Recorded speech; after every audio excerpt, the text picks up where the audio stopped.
Hi, everybody. I'm d.connolly. Welcome back to the Data Center Exchange, a podcast aiming to shine a light on the data center and digital infrastructure world. As you know, each episode we invite a guest on to discuss their career within the industry, but also to gain their insight into some of the most important topics within the space right now. Now, today, I'm very, very excited because I believe I'm joined by data center royalty. Her influence is acknowledged by just a few of the following accolades. She's one of the top 10 sustainability leaders on the planet. She's one of the top 50 climate change thought leaders, again, on the planet. She's been named as one of the top 10 women within the data center industry. And aside from all of those amazing things, she's also an energy fellow from Stanford University and a lecturer at Stanford University, an author on sustainability, on data center design, and she has a hugely impressive track record in her career, which I haven't really got the time to go all the way through that. There's just too many things to mention.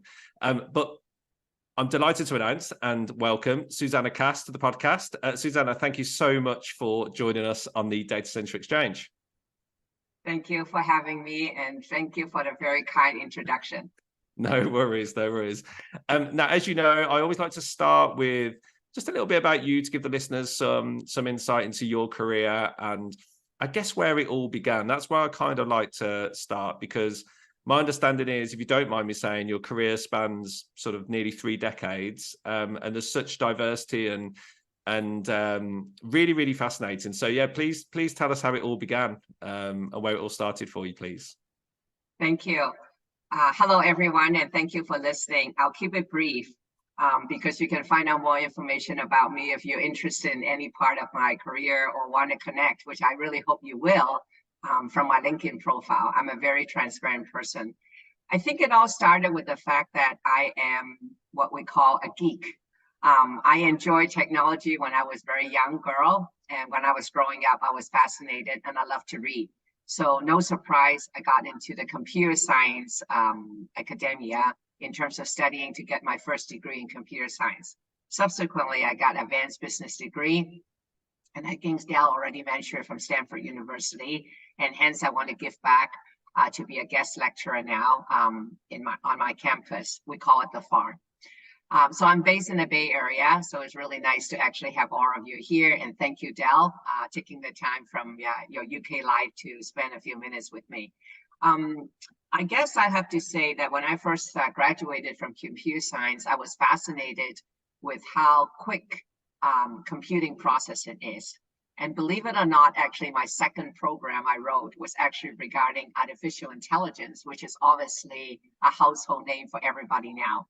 But back in the earlier days, I was focusing on natural language processing. So it really blew my mind today that artificial intelligence has taken a middle name in all of our digital life, and at the same time can translate over 100 languages in literally seconds of anything that we basically communicate, be it the text to speech, speech to text, or video messaging. Now, you know what I'm talking about. Is basically meta seamless MLT. So very impressive in terms of how the technology come on. I fell into the data center industry because it was not even called data center when we all started, because we just have a whole bunch of computer maybe stored in a room. And then we have a whole bunch of telecommunication devices stored in a telephone closet where you hide your broom, actually. So, and then over time, we bring it together because we want to improve latency. So why not bring the computer and the network? And then we also put the data storage all together. So hence we came up with the term data center industry.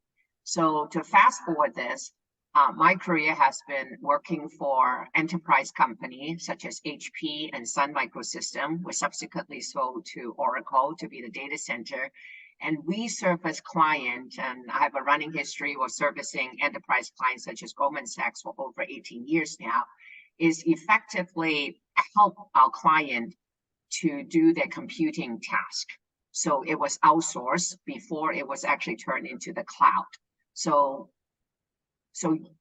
my team and my coworker all work really hard to basically help somebody install the application onto the computer, ensuring all the operation is running 24/7. So to step forward this, I enjoy a startup being in the Bay Area. So I joined eBay, and then very quickly we moved into 17 countries, and the rest, frankly, are history. So from then onward, seems like every day somebody is happy having a startup. And then, of course, AWS with Jassy that effectively started the whole cloud evolution, which is extremely, extremely exciting. And when Andy took over the CEO role from Jeff Bezos, reporting by the CFO Brian Salsilski, the strong goal continues from the enterprise and the education. And so AWS quickly surpassed 141 billion in one quarter with a 30% run rate. So the cloud industry that we all talked about now is running between a 400 to a 600 billion annual run rate, which is, if you think about that, with 6.98 billion operating income generating on a quarterly basis, is a business here to stay. So I'll turn it back to you, Dal, in terms of the growth of the industry. And of course, we all experienced one other thing, which is during the lockdown, it really accelerated the digital infrastructure.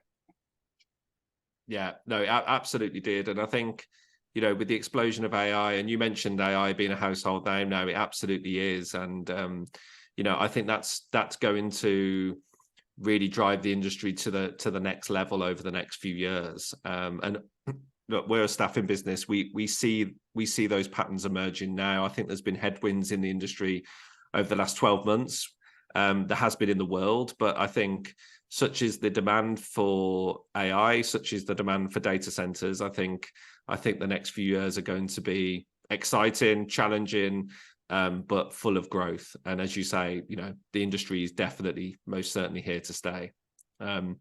So Susanna, on that point, actually, Susanna, with the explosion of AI, with the demand for data centers, I think it's accepted that we need more. The world will demand more.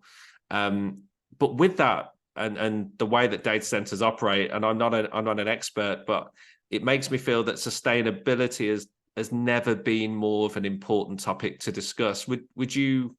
I'm sure you're going to agree with that, but do you agree with that? Yes, I do agree with that. I've been working in sustainability for near 2 decades now, and it was not a household name. Indeed, like we chatted a little bit earlier, Dal, I am so thrilled. And I want to use this time to thank everyone in terms of the journey that you have actually taken, how you actually personalize what sustainability means, even including your diet or your lifestyle, digital or non-digital, in taking care of the environment and paying respect to human dignity, which we genuinely, sincerely need. The scientist is something that I am part of in a role. So I really focus on a lot of evidence by my colleague at the Ep6, scientists which supports the UN, and also the scientists at Stanford and other amazing renowned university all over the world, has really done a good job in terms of calculating what are all the different melting points that we basically have in the world, and we need to protect it for the generations to come. So the choices that we actually made today, that we have choices. And sustainability, you can basically personalize it for the audience. You don't have to be a technical person. You don't have to be in a data center business. You can still be part of the sustainability lifestyle. Is to basically preserve the choice that we all have today for folks that you have no idea who they are, but they still have the same choices as we all make today. And they deserve it.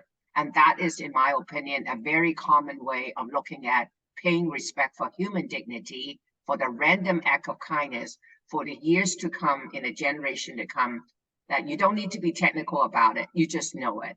But then a few of us working on data center, we do measure it by metrics. Yeah, no, absolutely. I think you mentioned off before the recording that the awareness of sustainability now is so much more. It's just out there, and I'm a father. My 2 young boys. It really does form a part of the curriculum now for younger people, far more than when I was younger, for sure. In terms of the industry itself, Susanna, how far has it come in terms of sustainability and the importance placed on sustainability by the developers and the hyperscalers out there? Great. So clean or green is some of the term that is basically referred to the energy that we basically use for data center. And one of the metrics that we set up the goal is to have zero emission.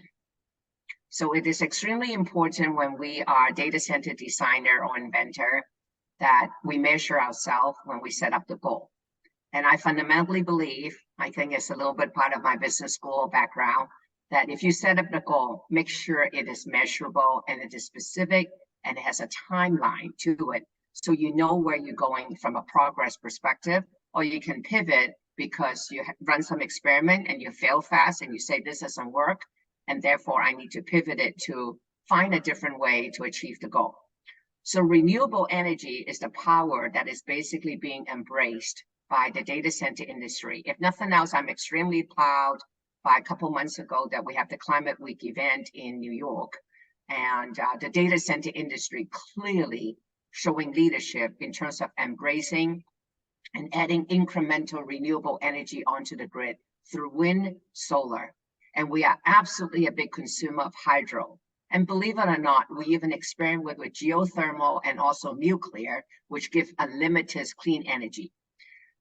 These energy sources are in high demand now to supplement, because our electric grid is the primary energy source to all of us. It's not green.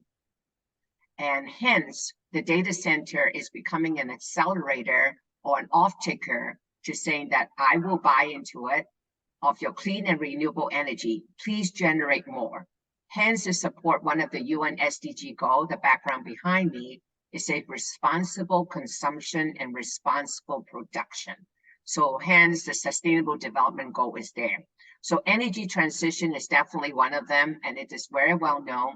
If you take a look at all the different hyperscaler, my client, including the Google, the Microsoft, the AWSs, the Meta, Facebook, and the consumer company that we probably use their devices and whatnot, each and every one of them is make ambition goal very inspiring. I thank them all today again, one more time, on the carbon neutral and carbon negative pledge. And each of the company come together on its own workforce and collaboration in the industry to effectively achieve the 24/7 carbon-free energy consumption when data center is actually being utilized around the world. In addition, on the sustainability, we also pay attention to water, which is a very scarce resource. Now, there was some reporting, and it's indeed true, that data center went in and it took out all the water of the community. Not drinking water, but still take out the water that should be allowed to the community. Well, we stopped doing that now. We definitely do. And then you can also read about the fact that the county and the public officials are getting more aware of sustainability now, Del, that the latest one is permit is not given anymore in terms of if you bring in a hog load of diesel generator. Well, not okay, because many of the net zero design would basically do a zero gen because the technology is also there. And then last but not least, we have waste. Just like everything else in a circular life cycle, you do need the resources, you use it, and then there are waste that come out. We cannot make them go away, for example. So one of the biggest ways the data center have is actually heat. So the heat generated from the data center has been a major concern to the environment. So some of the work that I've basically done with my startup and working with a hyperscaler is using exactly what we don't want to emit in the environment, which is CO2, as a thermal carrier to carry the heat waste. So we use the CO2 as a thermal carrier. We secure them in a pipe, basically double pipe, so there's no leakage and it's being detected, and take the heat waste from the data center, that we got plenty of heat waste coming out, and we transport it without water to provide the comfort of district heating and cooling to household like yourself, Dell. So we basically practice the circular economy. So sustainability need to be embracing the circular economy concept instead of the linear economy concept. And it has to be embracing of zero carbon, zero emission, zero water, and zero waste. And we need to look at that holistically rather than an ad hoc approach for the entire data center life cycle. So I hope this is basically helpful as an example of how data center embrace sustainability and how we execute that. And for any of the audience out there, if you're interested in any of the projects or see any of the result, please feel free to connect with Dell and myself. I'm glad to share with you the white paper or even invite you to the site so you can visit. Yeah, absolutely. I'm not a technical person. I'm not an engineer, but I read a lot about the industry and the innovation that you read about, and some of the initiatives are really, really impressive. And quite clearly, the industry has had to come a long way, but is also seemingly doing some amazing things. That said, you mentioned some of the hyperscalers there and the developers. What is keeping them up at night? A part of that sort of cycle, is there any particular element that concerns them most at this stage in as they progress and work through becoming more sustainable for the future? Absolutely. There are a few thoughts that always kind of keep us awake, be it the day or the night, because it is a 24/7 business for all of us. Is time to market and resilience. Because of the pace of growth, we are getting more challenging tasks in terms of site selection when we are facing the fact that the availability of power is not there, because it affects what we call the time to market, that we can have the data center go live. Indeed, it's also a challenge for all of us in terms of how we tackle artificial intelligence in terms of the support that we're actually seeing on the pace. It is not, you have to wait a couple years.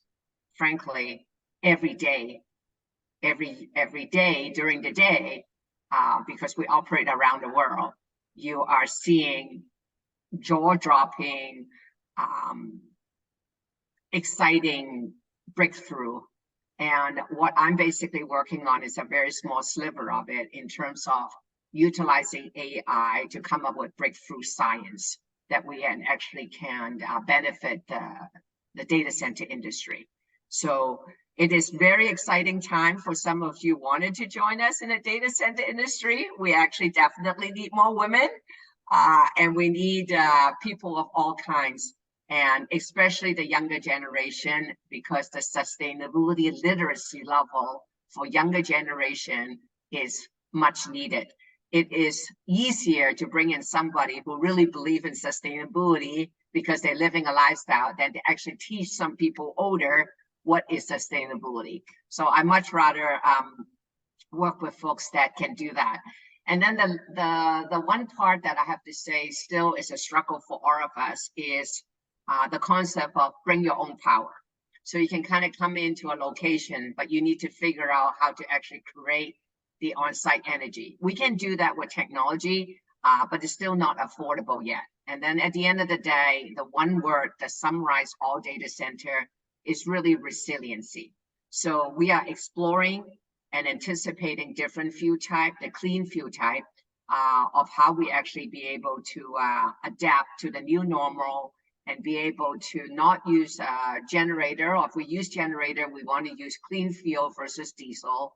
And we're still practicing the concept of availability zone, meaning that if I am being challenged by weather or external conditions or internal procedural, hey, Dell, I need you to work a little bit harder during the moment that I'm actually adapting to the disruption and bringing back to life. So many technology is still coming in, but I have to say, dear listener, we are all going to be disrupted in our lives. So let's take part of it and manage it with human dignity in terms of how we embrace artificial intelligence. It is a very powerful technology, but it is not about harnessing just the technology itself. We need to do that with safety, and we need to also do that with the mind of human dignity. Just like when we build a data center, we really should have embraced the social cost of ownership instead of just total cost of ownership. And we did not take care of the environment and cause us a problem that we are trying to dig ourselves from the hole right now. Yeah, yeah, absolutely. Some really, really good points there. Very interesting that you sort of brought it back as well to the skills gap. I mean, this is about sustainability, but it's always coming back to the skills gap as well. And obviously, as you say, being a really leading shining light for women in data centers as well, we definitely need to see women and younger people, grassroots, really sort of looking at the data center industry as an industry of choice in order to move it forward at the rapid pace that it needs to, essentially. You also mentioned there, Susanna, nuclear a couple of questions ago. And I think it was a couple of episodes ago with Tony Grayson. I was taught Tony was mentioning the nuclear sort of power as a really great source of clean, and I think you said sort of unlimited clean energy, essentially. Mm-hmm. What role does nuclear have to play as a power source for the data center industry in the future? So as an energy source, I cannot agree with my colleague, Tony Grayson. Both of us actually is on the top 10 leaders to follow on LinkedIn. So we communicated quite often, and we have a very high sense of collaboration between us. He is correct. So absolutely, if you haven't listened to Tony's episode, go back and listen to it, okay? And I firmly support him. Nuclear play a very important role. However, the concept of nuclear hasn't been widely adopted by the data center is more an ignorance or awareness and not knowing what this thing really is compared to embracing wind and solar, which is a little bit easier to understand. Because you can see it and you don't feel a fear about that other than maybe an eyesore. But now I think everybody is even okay with the concept of seeing a wind turbine or the solar panel, which was not the case when you actually first started. So nuclear has waste. And when there's a leakage, it causes significant damage. Everybody will be pivoting to addressing that emergency instead of worrying about your data center not being up, okay? So it's a high degree of importance. You definitely don't want to see that in the front news online or on your phone, absolutely not.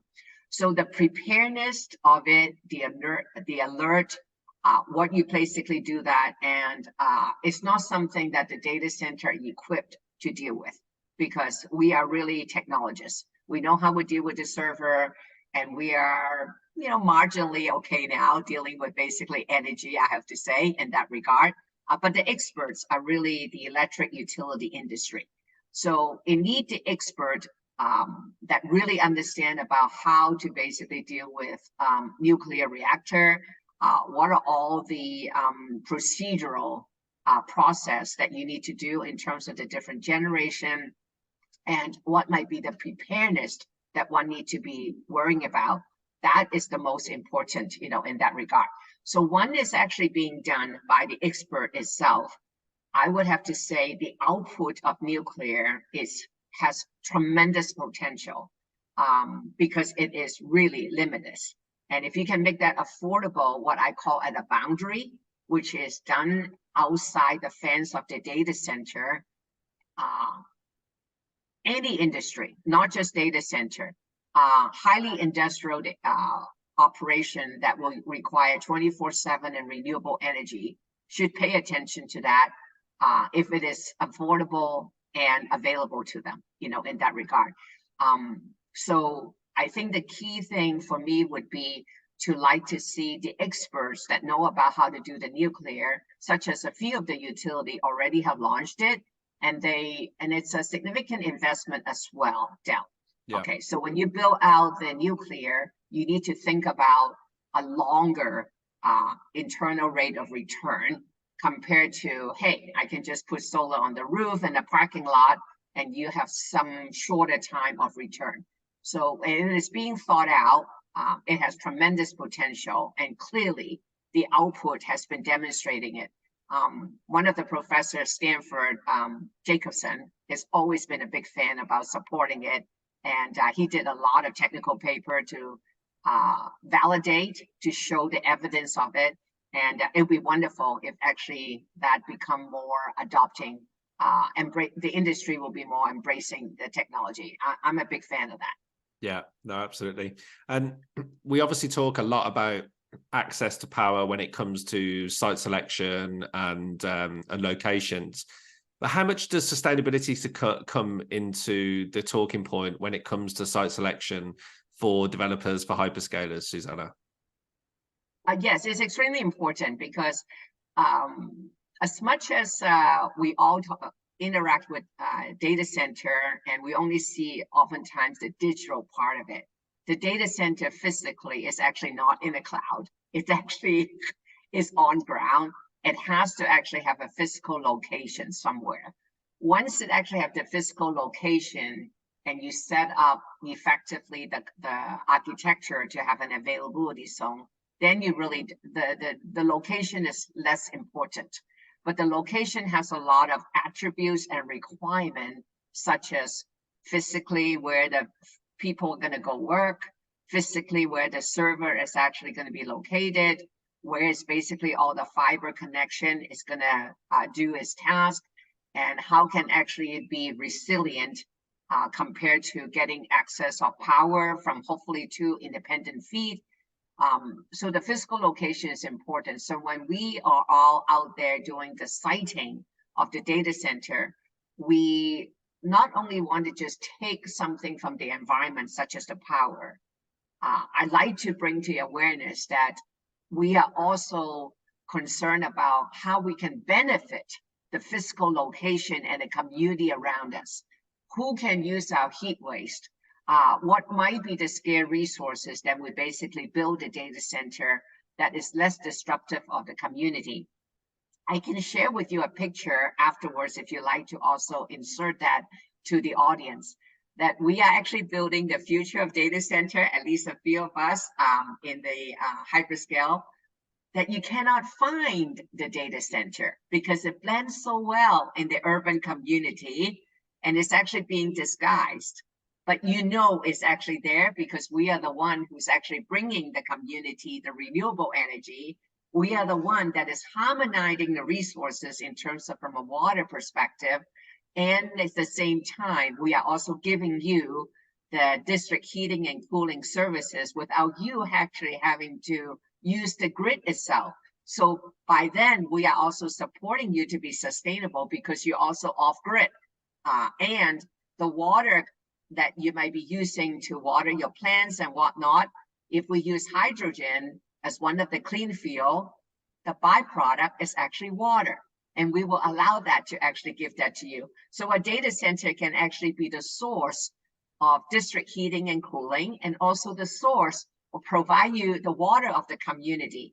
And hence it's a synergistic relationship, just like nature is in terms of the biomimicry. So those are some of the ways that we are working towards it. And I am glad to share with you one of the diagrams that we basically do. So we do want to, because of AI, we cannot build data center down anymore out in the middle of nowhere with a bunch of cows. And I do like cows because I don't eat them and we harmonize with them.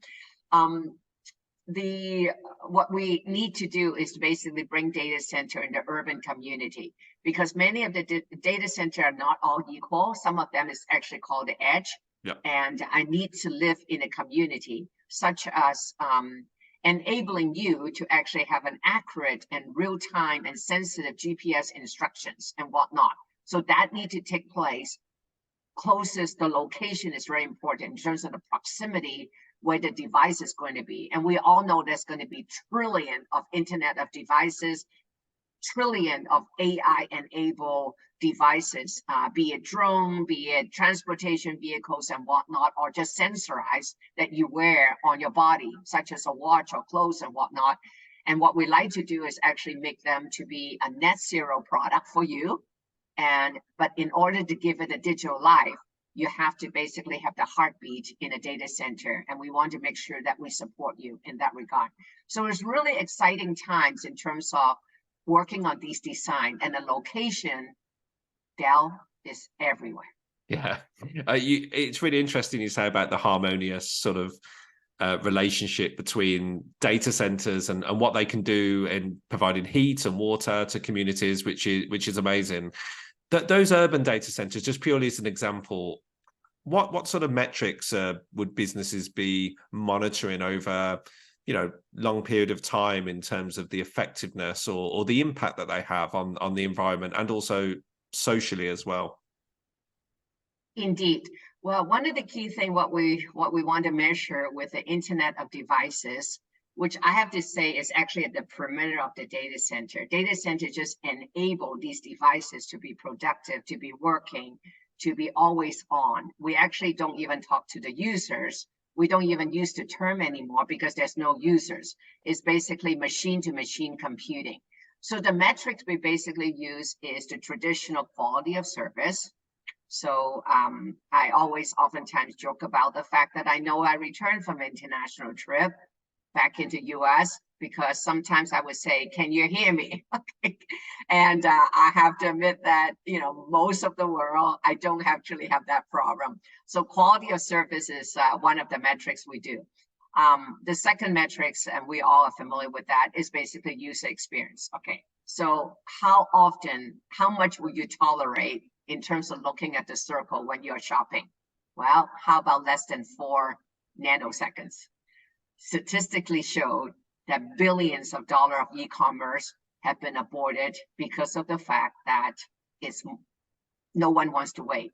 And by the way, they don't come back. So you have to just basically be able to serve it right there. So user experience, quality of service is extremely important. In a little bit geeky term, that would be what we call latency and connectivity. And then the other aspects of it, I do need to show it out, is basically sustainability. Will you stop shopping? Will you start computing? And many of the folks voted with their voices already now. I will not work for a company that I don't believe in and I don't align with.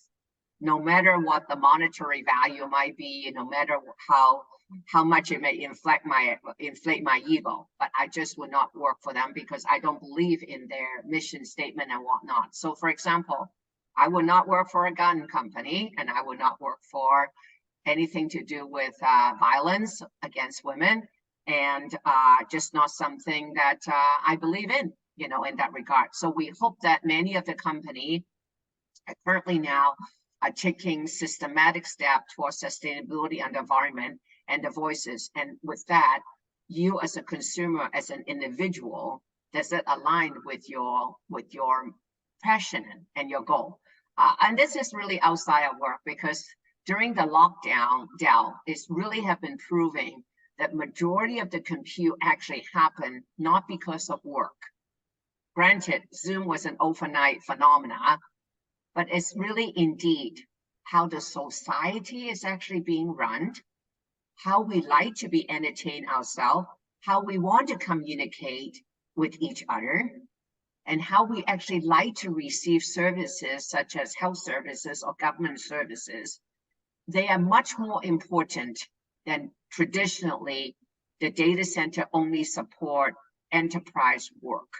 And then the whole aspects of it that is still continuing after the lockdown is sincerely education and communication, such as what we're doing today in terms of the podcasting. So you can access it at any time, at your convenience, at any topic that you're interested at. Call that entertainment, call it education. It's something that basically arouses your curiosity to hear about or share what your voices might be. And that part of it is going to be continuing in terms of the digital transformation. And I would add one word, is digital transformation quickening, because we have never seen the pace that have grown before. And according to one of my clients, Satya, the CEO of Microsoft, I have to quote him. He basically say 2 calendar years worth of growth at Microsoft is happening in 1 quarter during the same period. And he amplified this growth trend has not slowed down since the lockdown. So other cloud providers, and I already mentioned earlier, AWS continue to be taking the lead of generating 6.98 billion operating income per quarter. The cloud is here to stay.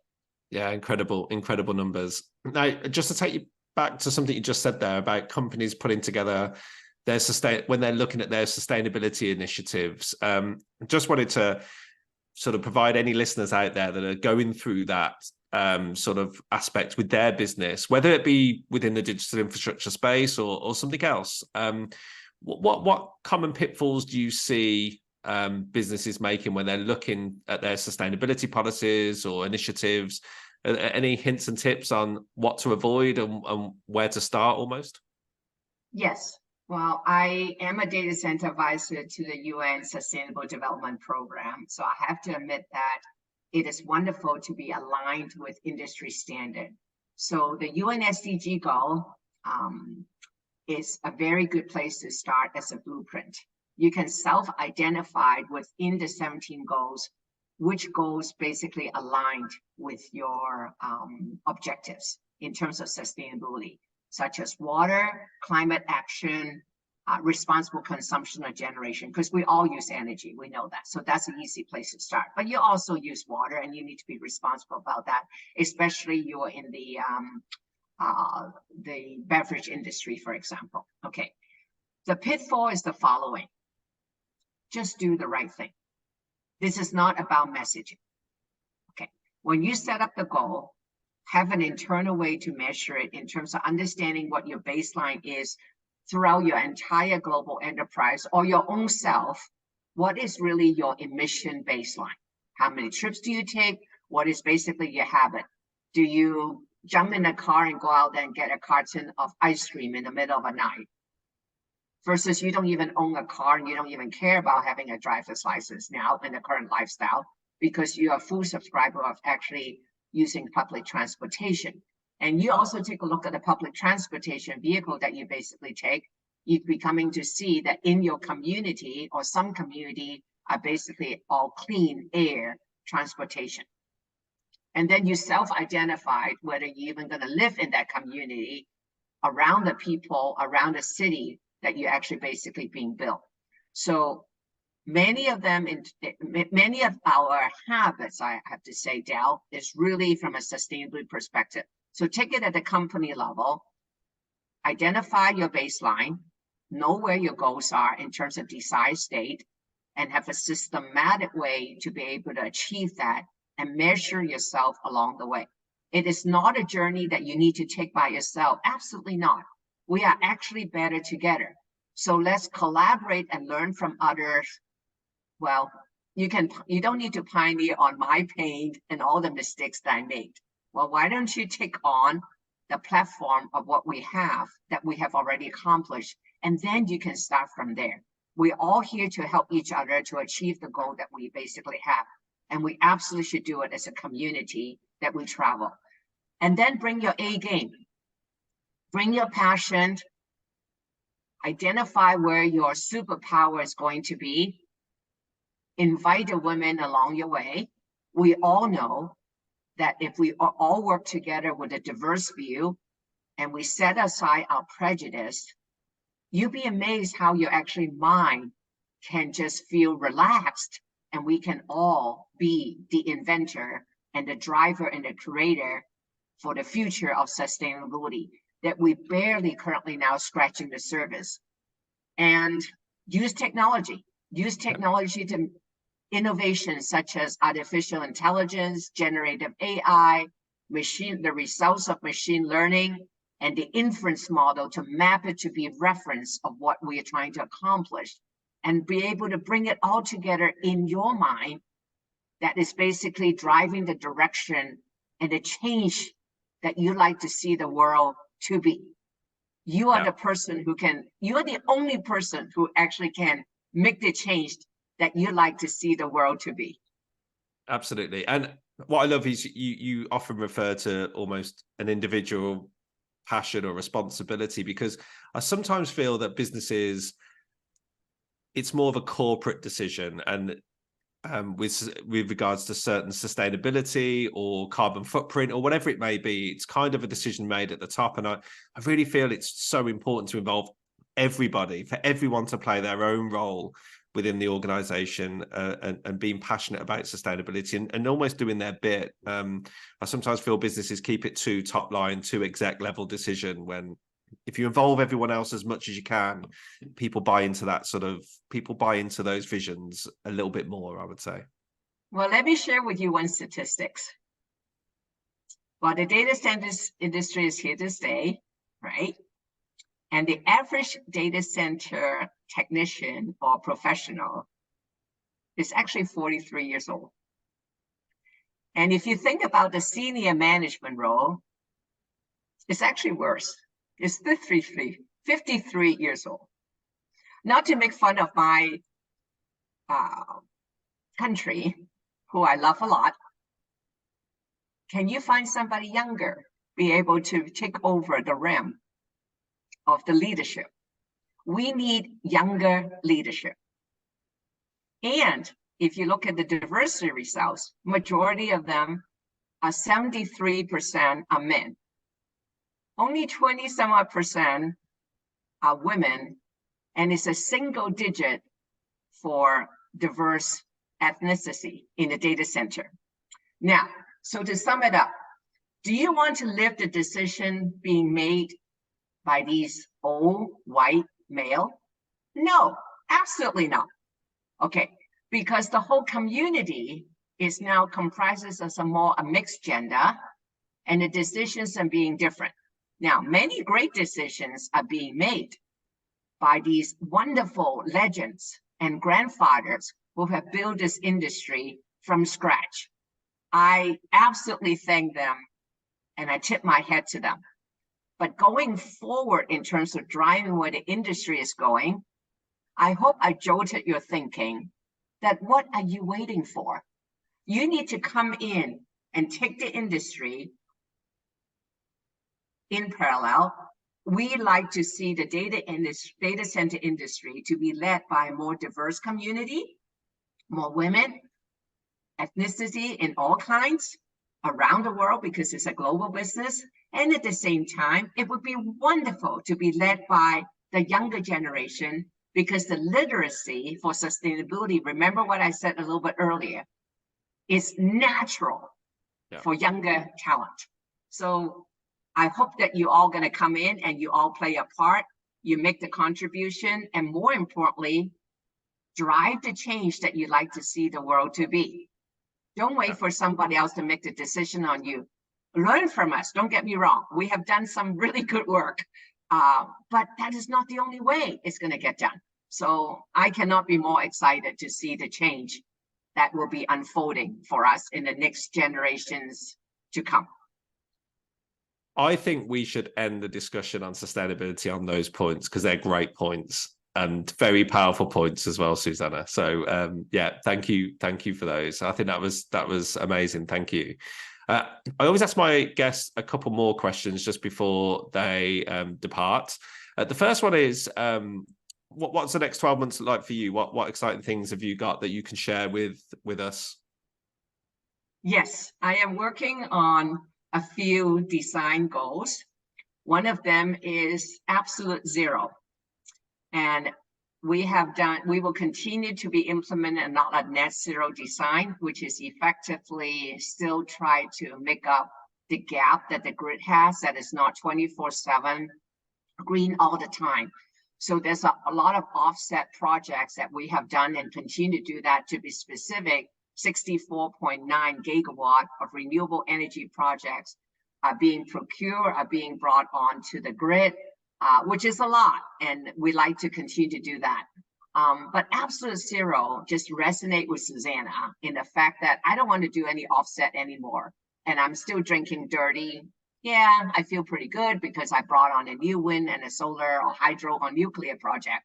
But absolute zero basically measure the fact that in the moment of every compute, every network, and every data storage is going to be, every content is going to be generated or stored or transmitted, there is an impact and a result that kilowatt per hour, which is a unit measure of energy, has zero emission and zero carbon. So we are working on this new concept for the future of data center. And the other part that you should not be very surprised is I am actually the chair for the Broad Group Talent and Tech Initiative. I don't just want to welcome them by actually having it. So please stay tuned and follow me for any of the data center conferences around the world, such as be it in Monaco, and next year is going to be in Cannes, and in Austin, USA, or in Singapore, or in London. We have free passes, and we have sponsors who's going to invite you all, young professionals, to come in the data center industry. So you get a free pass, and that's a great value.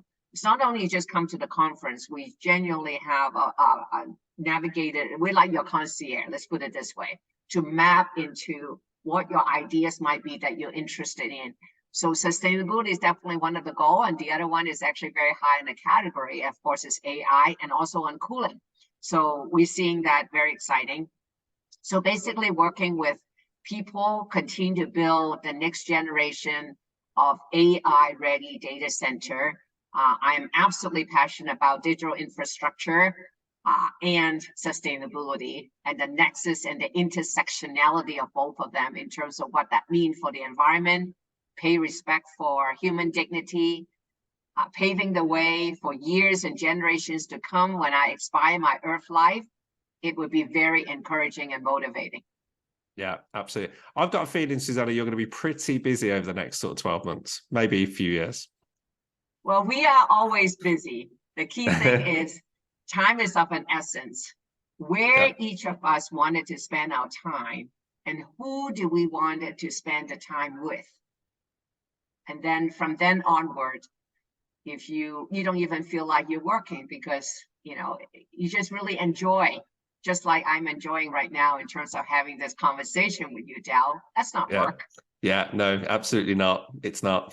My final question, Susanna, is if you hadn't made your way into the data center industry, where do you think you might be? Can you ask the question again? Sorry, if you didn't find your way into the data center industry, where do you think you would be right now? I would still be a computer scientist. I probably will be tinkering and working on something that is completely nature-based, that will provide solutions to our environment in a more natural way of supporting our digital lifestyle. Excellent. Great answer. And I got a few ideas that actually I am working on in my own garage.